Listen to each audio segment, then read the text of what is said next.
There's often a vast distinction between what we think is holding us back and what is actually holding us back. And that may even be putting it lightly. Most of the time, we're just plain misinformed. Most of the time, we're looking externally at irrelevant discrepancies between ourselves and someone else. We're looking at things that happened yesterday, possible outcomes that may happen tomorrow. We're creating entire stories, crafting narratives, building hostile worlds that simply don't exist. When what we need is simple: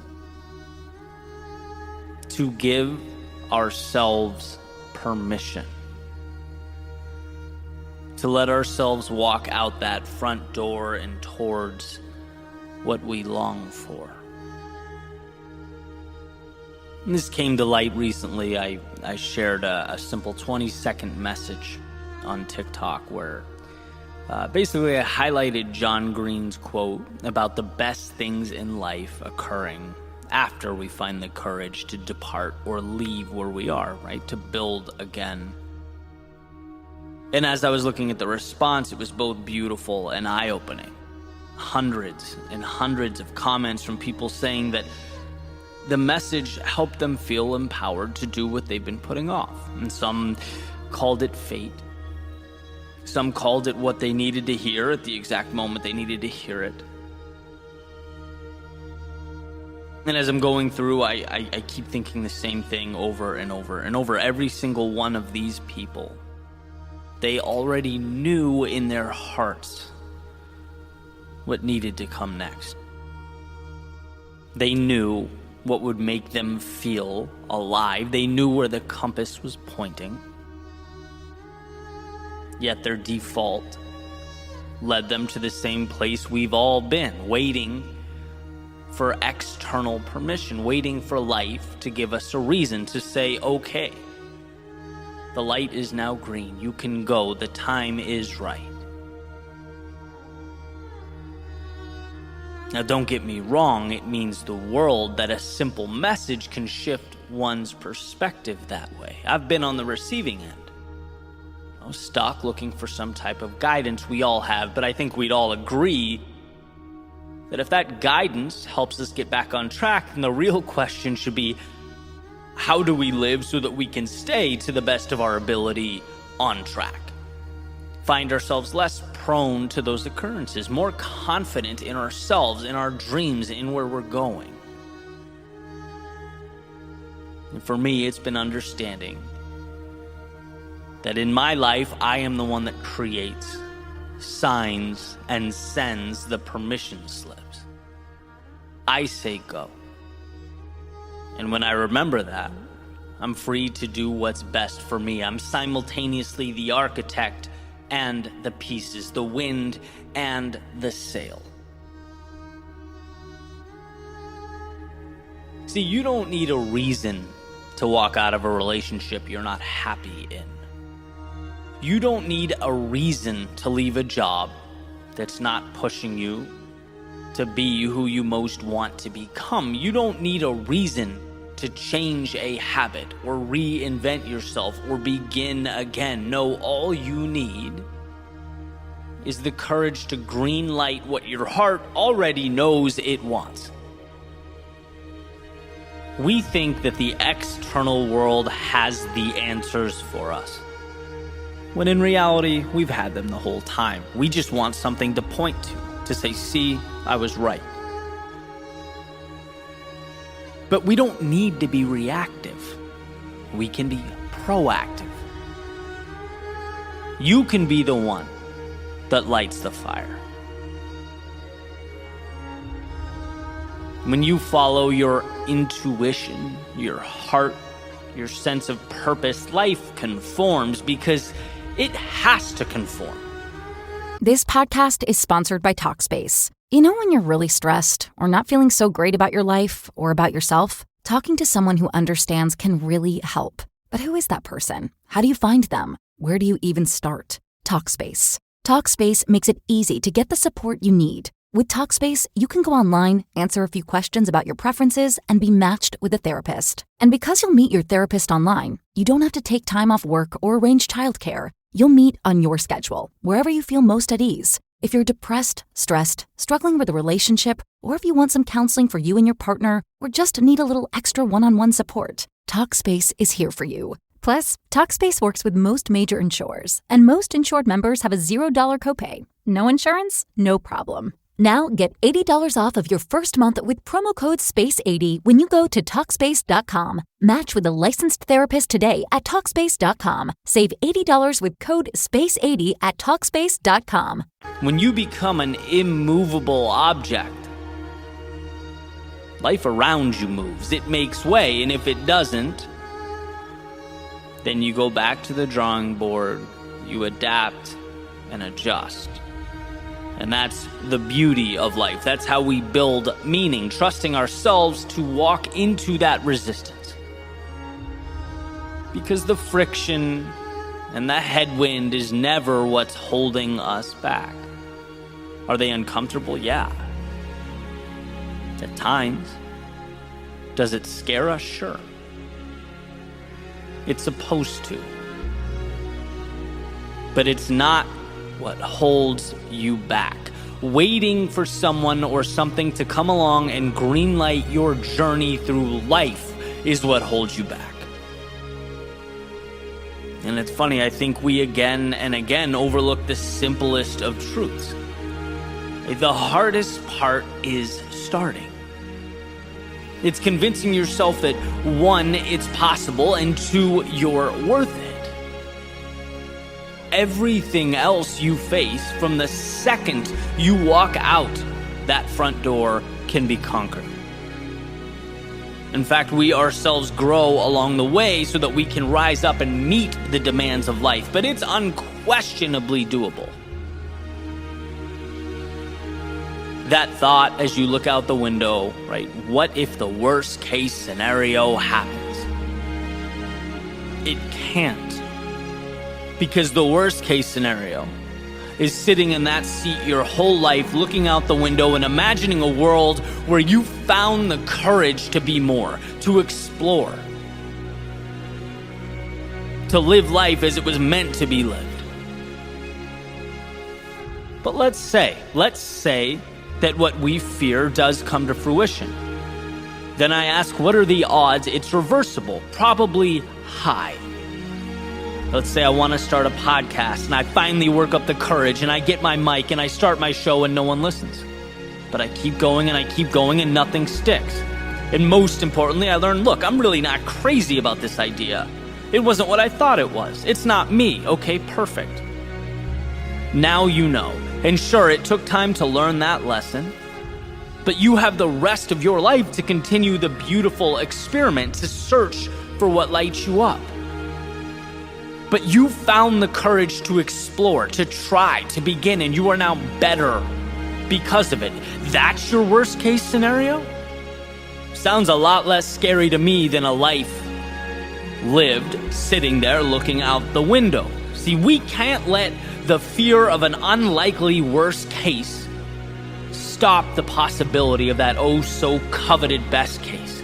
Don't let the virtually 0% probability of losing everything overshadow the opportunity to gain everything. Let's never allow ourselves to get caught standing still, waiting for the universe to give us the answer, as though we're waiting for a letter in the mail.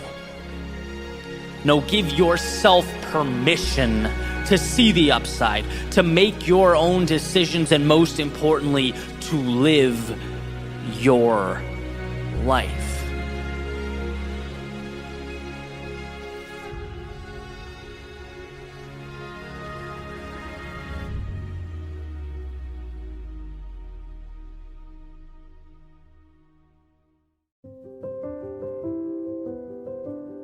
I was recently reading a book called The Boys in the Boat, about 9 American rowers from Washington that won gold in the 1936 Olympics. And there's this incredible exchange at one point in the book between the main character, Joe, who's part of that historic boat, and a man named George Pocock, who was not only a brilliant rowing mind that helped the team out, but he also had his own business crafting and making the boats, or rowing shells, as they were called, and he would make them and send them to schools all over the country. And so Joe's deal is that he's this natural talent, right? Strong kid, tough as nails, but just seems to lose his composure from time to time. Right? When he's in the boat, there are these moments of jaw-dropping excellence, unprecedented speed across the water, and then there are moments when he loses his focus, and the boat sort of follows suit, right? They're inconsistent. And so George Pocock, being the rowing expert that he is, made a commitment to see if he could help Joe figure that out, right? The mental game. So he calls Joe into his shop, and he starts showing him how he puts together these highly coveted boats, showing him the tools and the pieces and how it's nothing short of an art. He has sort of this divine respect for his craft. And at one point, he pulls out a cedar plank that he'll be using to make one of the boats, and he points to the growth rings in the wood, mentioning that they tell the story of the tree's 2,000-year life. And so here's a quick quote from the exchange. He says, "Their thickness and thinness spoke of hard years of bitter struggle, intermittent with rich years of sudden growth.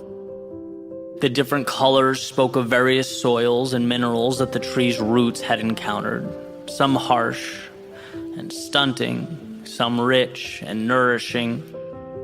Flaws and irregularities told how the tree endured fires and lightning strikes, windstorms and infestations, and yet continued to grow." Almost as if there was something sacred about it. The wood taught us about survival, about overcoming difficulty, about prevailing over adversity, but it also taught us something about the underlying reason for surviving in the first place. Something about infinite beauty, underlying grace, about things larger and greater than ourselves, about the reasons we are all here. I paused after reading that and thought for a minute or two, what is it about those rowers crossing the finish line after giving everything they have that touches us so deeply? What is it about a cedar tree standing the test of time, those 2,000 years of adversity, only to triumphantly pierce the sky when all is said and done? It moves us because it tells us what we already know, yet forget. In our hearts believe, but often fail to see. That we are greater than the sum of our parts. Ernest Becker, when he was touching on the aspect of the human predicament, he famously noted that we are simultaneously worms and gods, earthly and divine. And I think it's in those moments, the crossing of finish lines, the times we did more than we ever thought possible, or looked back and smiled about all we overcame. It's in these times we're able to transcend the mundane, the everyday. We're able to remind ourselves that sure, some aspects of us are merely human, but no aspects are ordinary. The greatest power one can witness is that of the human spirit, bending but never breaking, making light of the odds and an example of the predictable. So know that whether now is difficult or not, it's part of your journey, a defining chapter in the incredible story of your life. And if you find yourself up, cherish that. It's more precious than gold. If you find yourself down, remember that you'll look back on this growth ring of your life and be grateful that it gave you that which smooth sailing never could. Because at the end of the day, all you have is what's in front of you, the next move, the next step, and the faith that all these little pieces will someday mean something, that standing the test of time will speak for itself. at your finish line, whatever that may be, it will. You'll look back and see that without your knowing or awareness, they propelled you into the current moment. They gave life to something beyond the realm of worms and dirt, beyond the realm of humans operating in their day-to-day world. No, they allowed you, for a moment in time, to touch the infinite, if only to prove to yourself that you could.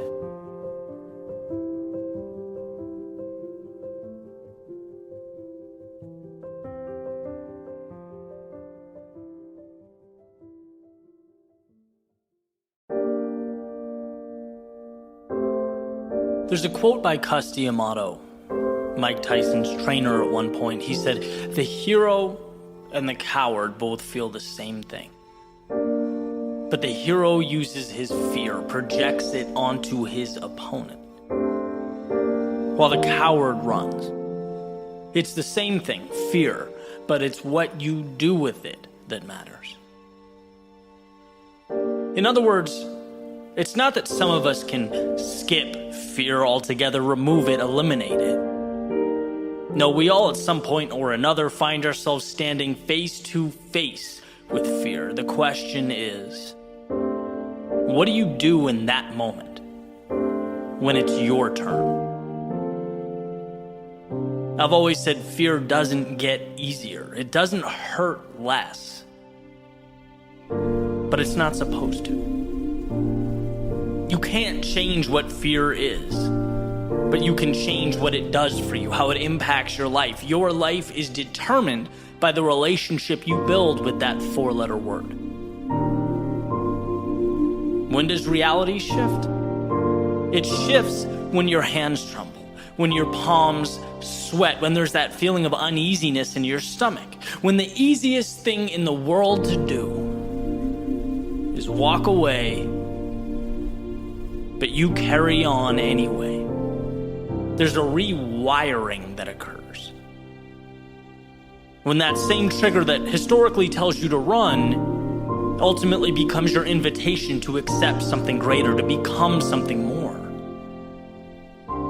And it's funny how that works, that same feeling. The same idea that acts as a stop sign for most people, most of the world, is different for you. It becomes your reason to elevate life to something meaningful. The same reason you're able to overcome limitation and make happiness a priority. It's that you learned no complex formula or secret code, but simply understood that the scary thing is most often the right thing. There's a saying, everything you want is on the other side of fear. Not a one-time permanent decision, but every day crossing that barrier that separates comfort and opportunity. Standing in that doorway of what is and what can be.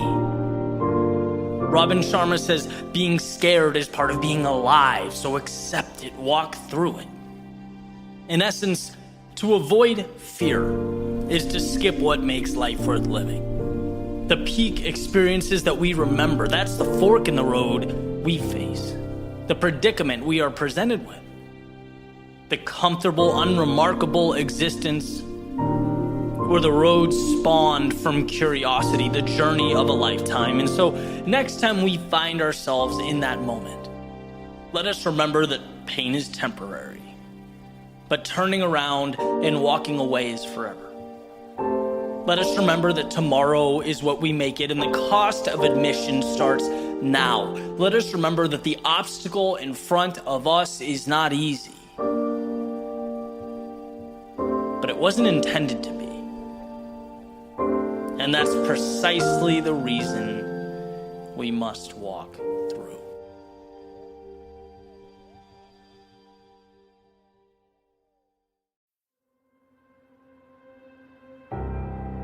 It's interesting to think about life as a journey, as in the places you've gone, the twists and turns that materialize, the people that have entered and left your world, the days that one by one emerged and retreated. I took a walk this morning and was thinking about all the steps that brought me to this point. The decisions I made or didn't make. The actions that essentially bridged then and now. It's quite an adventure we're on. And what I realized on this particular walk was that throughout my story, some of my biggest shifts, my greatest transformation, even the happiest moments of my life, they were born from questions that I asked myself. Some incredibly obvious. Questions that maybe I just never asked. Others, well, they required reworking common narratives. But they were all questions that caused me to reflect on my life and my situation and allow me to be more, to focus on the right things and leave all that other stuff behind. So I figured I'd share a few of those questions today, what they meant for me, and how hopefully they can help you along the same lines.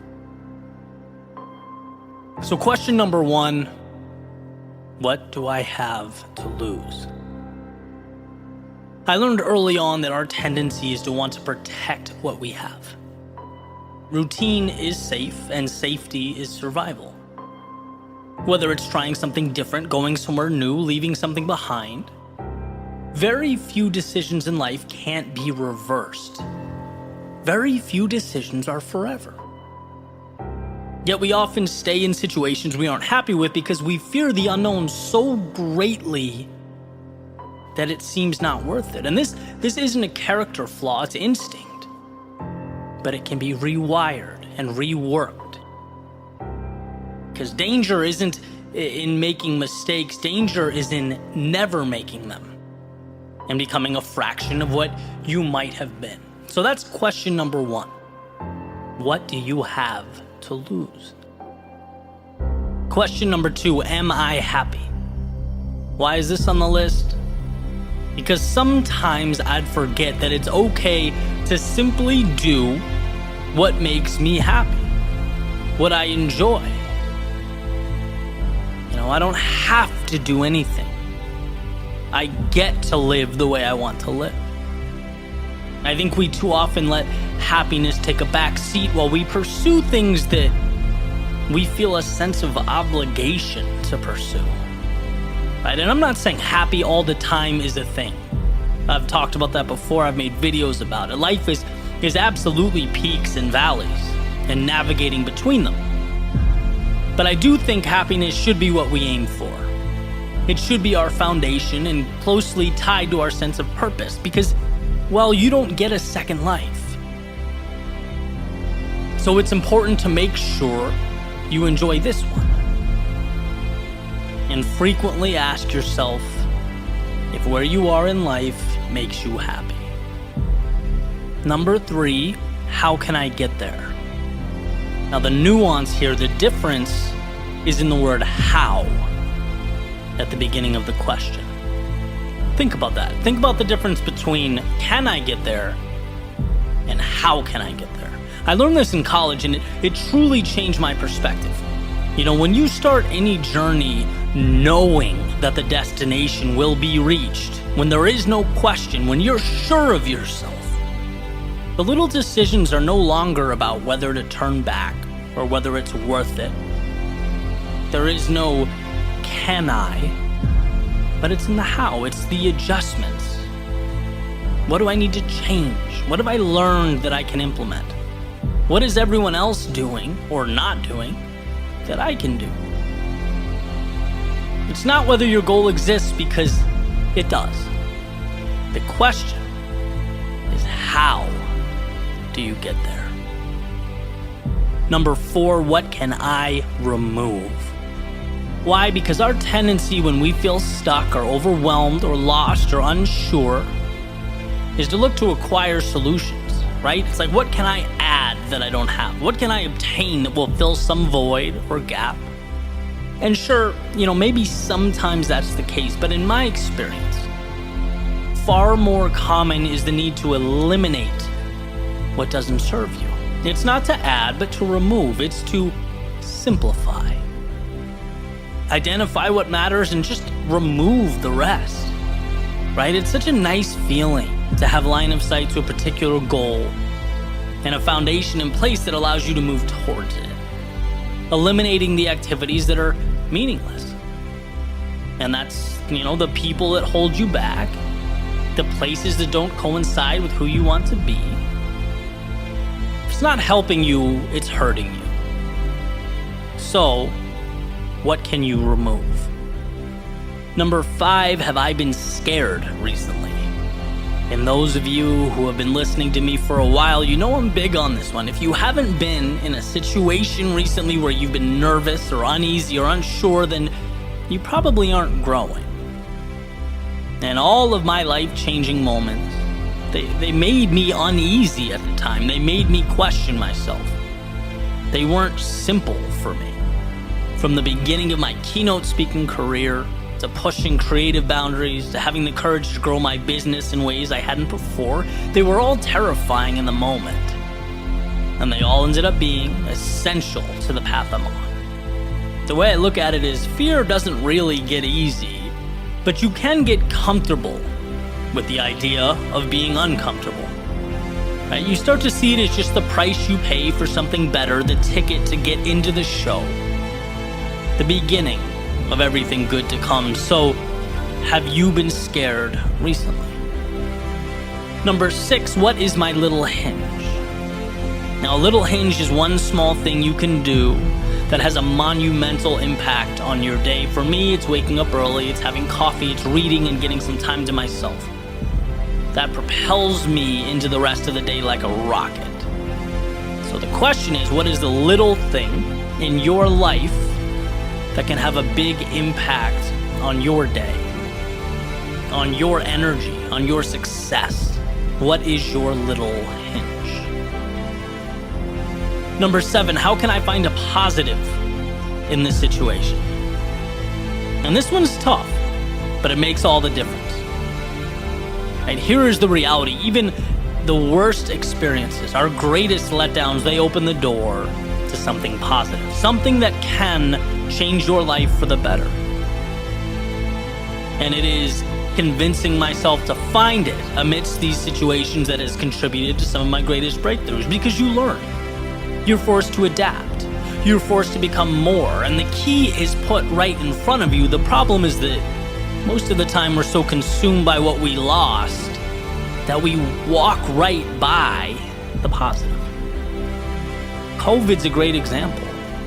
Incredibly challenging time, difficult for everyone involved. People have lost their jobs, found themselves unsure of what tomorrow holds. But I've always said since day one that if you can find one positive here, one thing you can start or do or change, so that when it's all over and you look back, you can say that little period of uncertainty, of hell, of discomfort, well, that is when it all started. That's when I planted the seed for something incredible. Right? And so my question to you is, how can you find the positive in this situation? Number 8, why not me?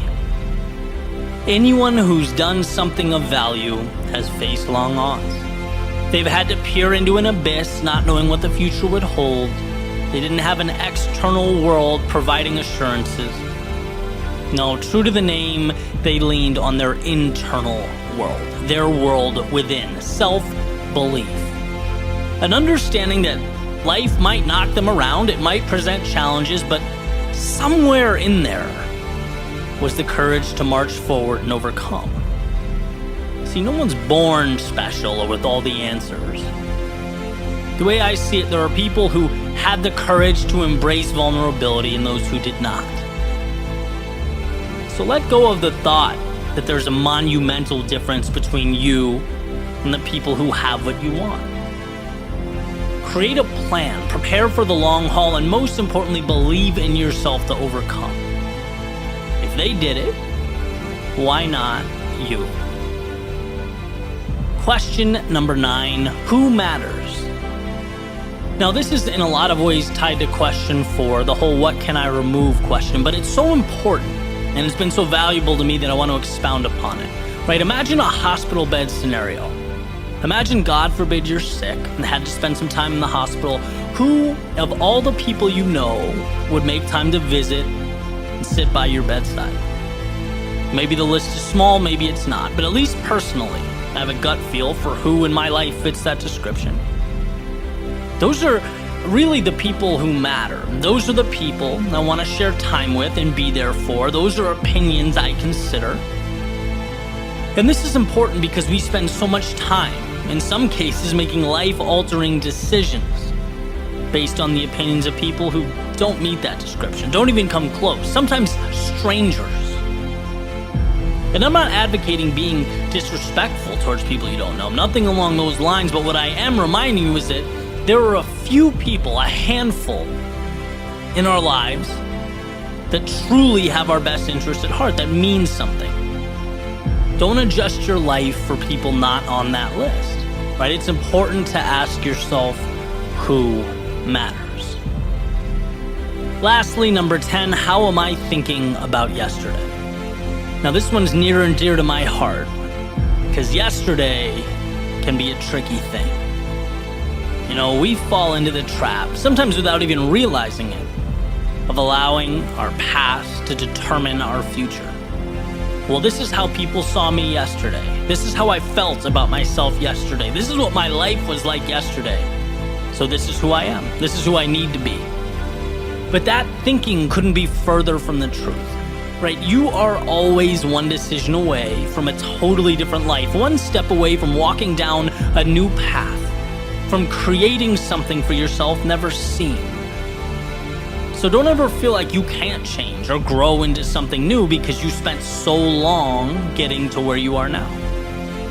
See, life is malleable. It's a story you decide to tell, and as I've always said, you are the captain of your ship. And that wake behind you has no control over where you choose to go next. Don't ever forget that. Your attention should be on where you are now, not where you used to be. So how are you thinking about yesterday? And most importantly, where will you go from here?